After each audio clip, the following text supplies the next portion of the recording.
इस राज्य के हजारों कर्मचारियों को मिली ओल्ड पेंशन स्कीम की सौगात, सीएम बोले वादा पूरा किया।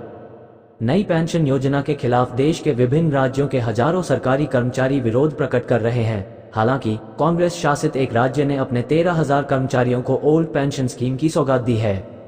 इस राज्य के हजारों कर्मचारियों को मिली ओल्ड पेंशन स्कीम की सौगात, सीएम बोले वादा पूरा किया। इस राज्य के हजारों कर्मचारियों को मिली ओल्ड पेंशन स्कीम की सौगात, सीएम बोले वादा पूरा किया। नई पेंशन योजना के खिलाफ देश के विभिन्न राज्यों के हजारों सरकारी कर्मचारी विरोध प्रकट कर रहे हैं। हालांकि कांग्रेस शासित एक राज्य ने अपने 13,000 कर्मचारियों को ओल्ड पेंशन स्कीम की सौगात दी है। देश में विपक्षी दलों की ओर से ओपीएस यानी पुरानी पेंशन योजना को लाने के लिए लगातार बयान दिए जा रहे हैं। राजस्थान सरकार ने भी हाल ही में पुरानी पेंशन योजना को बंद कर दिया है। हालांकि दक्षिण भारत के कांग्रेस शासित राज्य कर्नाटक ने अपने हजारों कर्मचारियों को पुरानी पेंशन योजना के तहत लाने के लिए अधिसूचना जारी कर दी है। राज्य के मुख्यमंत्री सिद्धारमैया ने बुधवार को इस बात की जानकारी साझा की है। 13,000 कर्मचारियों को फायदा। कर्नाटक सरकार ने अपने 13,000 कर्मचारियों को पुरानी पेंशन योजना के अंतर्गत लाने के लिए अधिसूचना जारी की है। ये ऐसे कर्मचारी हैं जिन्हें 1 अप्रैल 2006 से पहले अधिसूचित किया गया था, लेकिन उनकी नियुक्ति बाद में हुई थी। बता दें कि नई पेंशन योजना के खिलाफ राज्य के हजारों सरकारी कर्मचारी हड़ताल पर बैठे हुए थे। इस राज्य में साल 2005 के बाद नौकरी में आए कर्मचारियों की मौज। सरकार लागू करेगी पुरानी पेंशन, प्रस्ताव को मंजूरी। यह फैसला सरकारी और अर्ध सरकारी कर्मचारियों और अधिकारियों द्वारा ओपीएस बहाल करने की मांग को लेकर हड़ताल पर जाने के कुछ दिनों बाद आया है। 26,000 सरकारी कर्मचारियों को फायदा होगा। महाराष्ट्र में वैसे सरकारी कर्मचारी जिनका चयन साल 2005 से पहले हुआ था लेकिन ज्वाइनिंग साल 2005 के बाद हुई थी, उनके लिए गुड न्यूज है। राज्य सरकार ने ऐसे कर्मचारियों के लिए पुरानी पेंशन लागू करने के प्रस्ताव को मंजूरी दे दी है। महाराष्ट्र कैबिनेट ने बीते गुरुवार को इस पर मुहर लगा दी। भाषा की खबर के मुताबिक यह फैसला सरकारी और अर्ध सरकारी कर्मचारियों और अधिकारियों द्वारा ओपीएस बहाल करने की मांग को लेकर हड़ताल पर जाने के कुछ दिनों बाद आया है। सिर्फ इन कर्मचारियों को होगा फायदा। खबर के मुताबिक मुख्यमंत्री कार्यालय सीएमओ ने बताया कि कैबिनेट ने उस प्रस्ताव को मंजूरी दे दी है जो नवंबर 2005 के बाद नौकरी शुरू करने वाले कर्मचारियों को ओपीएस का विकल्प प्रदान करता है।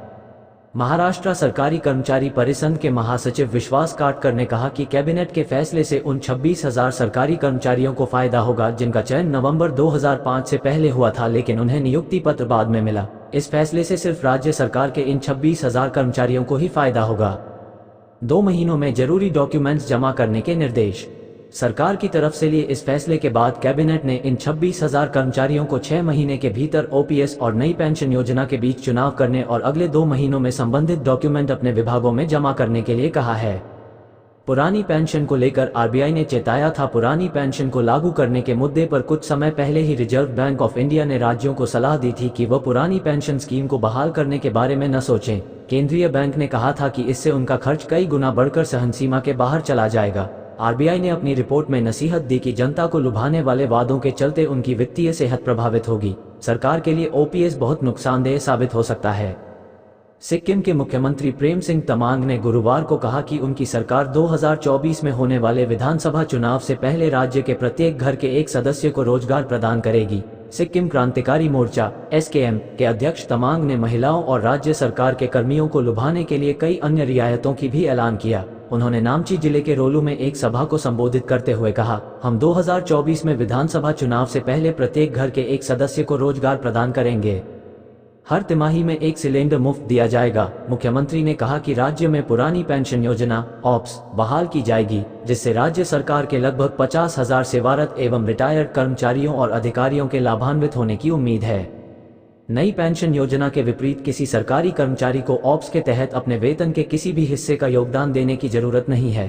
कई राज्यों के कर्मचारी पुरानी व्यवस्था बहाल करने की मांग कर रहे हैं। तमांग ने महिला मतदाताओं को लुभाने के उद्देश्य से कहा कि सभी घरों की माताओं को अगले साल से हर तिमाही में एक मुफ्त एलपीजी सिलेंडर दिया जाएगा। अम्मा योजना में अब दिए जाएंगे 40,000 रुपये। तमांग ने अम्मा योजना के तहत महिलाओं को दी जाने वाली वित्तीय सहायता को 100% बढ़ाकर 40,000 रुपये प्रति वर्ष करने का भी ऐलान किया। ये योजना गैर कामकाजी माताओं के लिए है।